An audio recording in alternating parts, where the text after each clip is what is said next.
ભરૂચ વિધાનસભા મત વિસ્તારમાં સમાવિષ્ટ અંકલેશ્વર તાલુકાના અંદાળા ગામે વિકાસના વિવિધ કાર્યનું ખાતમુહૂર્ત કરવામાં આવ્યું.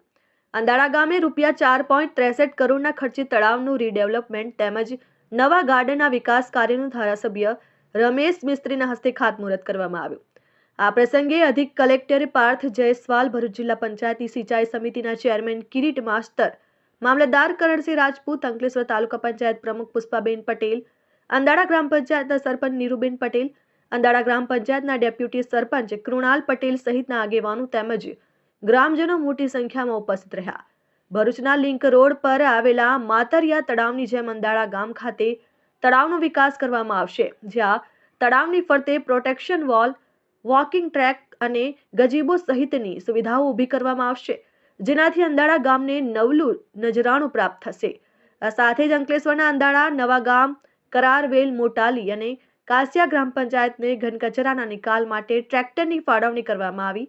આ ખાતમુહૂર્ત પ્રસંગે અંદાળા ગામના આગેવાનો અને ગ્રામજનો ઉપસ્થિત રહ્યા. અંકલેશ્વર તાલુકાના ભરૂચ વિધાનસભાના અંદાળા ગામ ખાતે તળાવના રીડેવલપમેન્ટનું અને નવા ગાર્ડનનું આ બંને કામ ભરૂચ અંકલેશ્વર સત્તા મંડળ દ્વારા ₹4.63 કરોડ ખર્ચે એનું ખાતમુહૂર્ત થવા જઈ રહ્યું છે.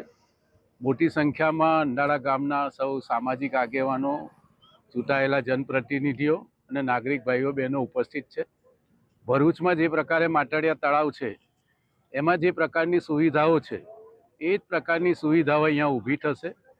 તળાવની ચારે બાજુ પ્રોટેક્શન વોલ થવા જવાની છે, ગ્રીનરી ઊભી થવાશે, ચાલવા માટેનો ટ્રેક ઊભો થશે, ગજેબો બનશે, પાણી જમીનમાં કેવી રીતે ચોમાસાનું ઉતારી શકાય એના માટે પણ યોજના બનાવવામાં આવી છે. આખા મેદાનમાં એક પ્રકારના ગાર્ડનનું સ્વરૂપ બનશે. લગભગ 9 મહિનામાં આ કામ પૂરું કરવાનું આયોજન છે.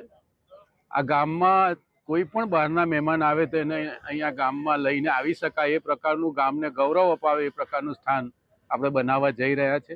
આ સિવાય પણ સરકારની યોજનામાં 4 જેટલા ટ્રેક્ટર જે અંદાળા, કાસિયા, કરારવેલ અને મોટાલી ગામના આપવા માટેનો પણ આયોજન આજે કરવામાં આવ્યું છે.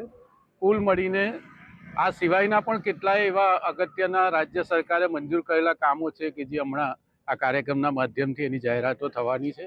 Dharmesh Patel, RN news, Ankleshwar.